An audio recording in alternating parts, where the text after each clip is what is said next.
Comment bien préparer une chanson? Je t'explique ça tout de suite.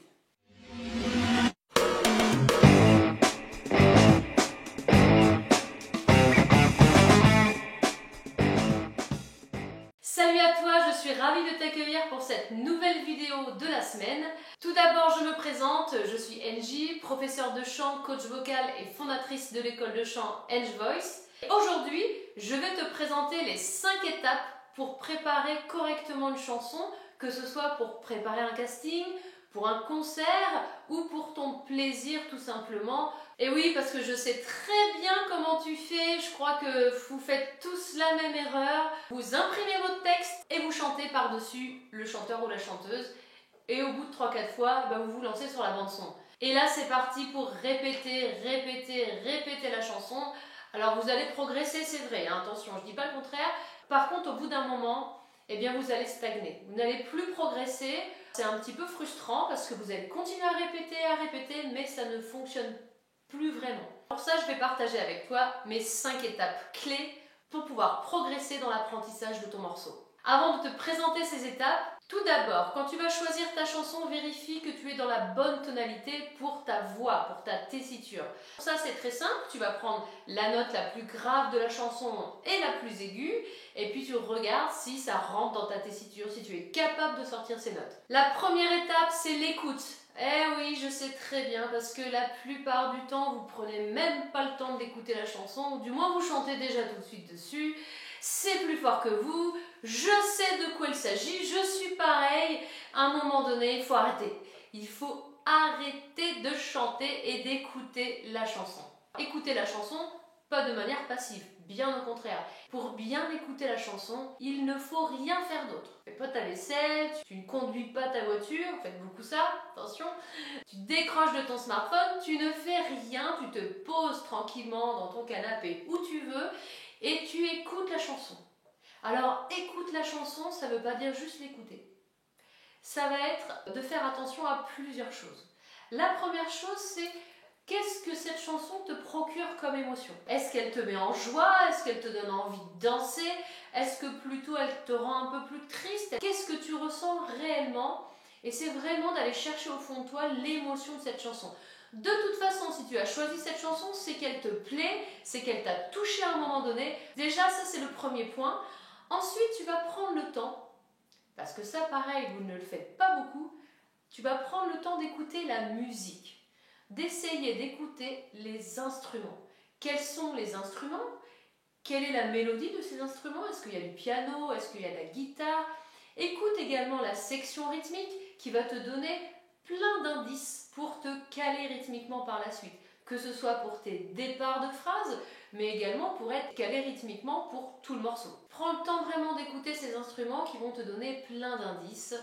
Et surtout, par la suite, quand tu vas chanter sur la bande-son, tu chanteras vraiment avec la musique et pas à côté de la musique. J'ai souvent ça, hein. On met la bande-son, on s'en fiche un petit peu, ça nous accompagne et puis voilà. Non, pas du tout, on est avec la musique nous accompagne, on joue ensemble. Si tu veux vraiment être avec la musique, il faut prendre le temps avec cette étape d'écouter la musique. La deuxième étape clé, c'est lire le texte. Et oui, que ce soit en français. En français, tu vas lire ton texte.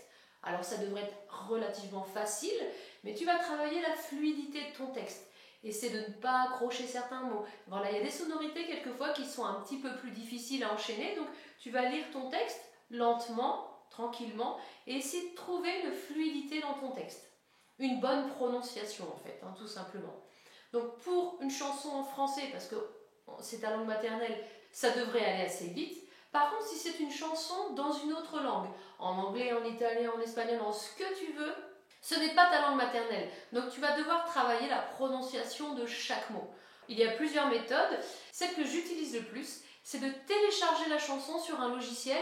Alors en l'occurrence, moi, c'est Anytune Pro, qui est une application vraiment très facile d'utilisation, que je peux utiliser sur tablette, ce qui est hyper pratique pour moi. Et je vais pouvoir ralentir le morceau et surtout prendre des séquences. Donc par exemple, travailler une phrase et me concentrer uniquement sur la prononciation par exemple, et je vais répéter. Alors le souci de ça, c'est qu'on a déjà la mélodie, déjà le rythme, et si on veut se focaliser sur la prononciation, il y a une autre méthode, c'est d'aller sur Google Translate. Je ne sais pas si tu connais, mais c'est assez simple. Sur ce site, tu vas sur Google, tu tapes Google Translate, tu vas tomber dessus directement, et en fait, tu vas pouvoir mettre tout simplement le mot ou la phrase que tu souhaites travailler en termes de prononciation. Alors effectivement, sur la case d'à côté, tu auras la traduction. Nous, ce qui nous intéresse, c'est la prononciation.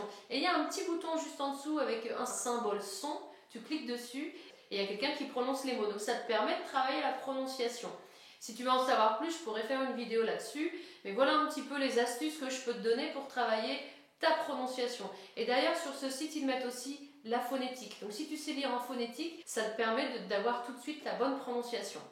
Troisième point, c'est comprendre le texte. Alors si c'est un texte en français, ça devrait aller vite, mais quand je dis comprendre le texte, c'est surtout comprendre ce que veut dire le texte. C'est pas tout bêtement, tout basiquement comprendre, voilà, ça parle de ça. Non, non.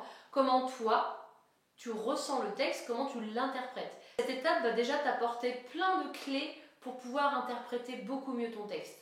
Si c'est un texte en anglais, tu vas devoir traduire le texte et chercher à le comprendre. À toi de paraphraser, d'essayer de trouver, de comprendre ton texte avec ta sensibilité, ton émotion.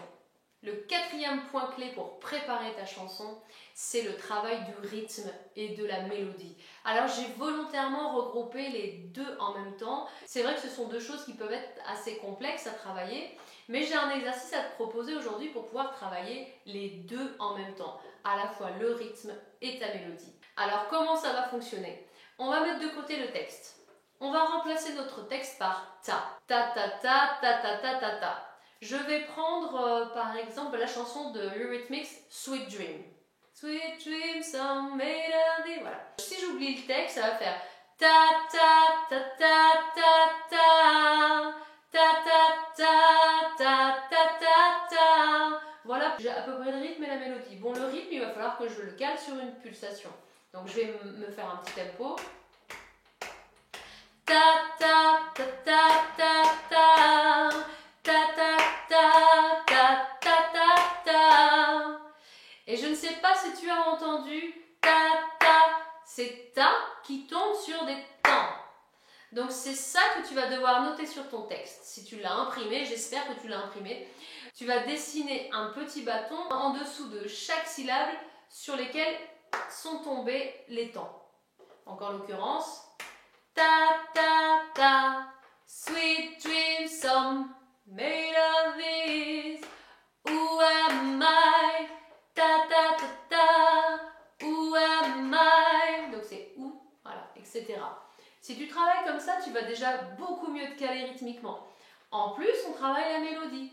Alors pour travailler la mélodie en même temps, ta ta ta ta ta ta ta ta ta ta ta ta ta ta. Et c'est peut-être avec tes mains de visualiser la mélodie. Ta ta ta ta ta ta, etc. Quand ça monte, quand ça descend, tu vas bien mémoriser la mélodie. Et au bout de quelques minutes, tu peux réintégrer le texte. Et tu vas sentir que rythmiquement, tu es plus en place et au niveau de la justesse. Voilà un petit peu une méthode pour travailler cet exercice-là. La cinquième et dernière étape clé, c'est le choix de ta couleur vocale. Effectivement, en fonction de la chanson, en fonction de ce que tu vas avoir envie d'exprimer comme émotion, tu vas devoir choisir une couleur. Alors, est-ce que la voix est feutrée? Est-ce qu'elle est au contraire très puissante?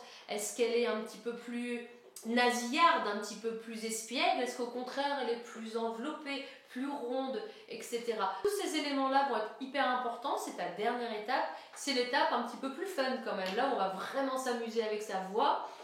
Effectivement, il faut quelques techniques pour y arriver. Mais c'est vraiment une étape aussi hyper sympa et à ne pas négliger pour éviter de copier le chanteur original, pour éviter de chanter sans émotion, sans âme. Ça va te permettre un petit peu de travailler tout ça. Voilà, c'est terminé pour cette vidéo. J'espère qu'elle va te servir. N'hésite pas à liker la vidéo si tu as appris quelque chose. Tu peux également t'abonner à la chaîne et activer la petite cloche pour pouvoir recevoir des notifications quand je mettrai de nouvelles vidéos. N'oublie pas que ces cours en ligne ne remplacent pas la présence d'un professeur de chant. Donc je te précise une nouvelle fois que je donne des cours en ligne par Skype ou par Zoom. Donc n'hésite pas à me contacter à l'adresse ci-dessous engevoice@gmail.com. Je me ferai plaisir de te répondre et éventuellement de travailler avec toi. Je te dis à la semaine prochaine. Ciao!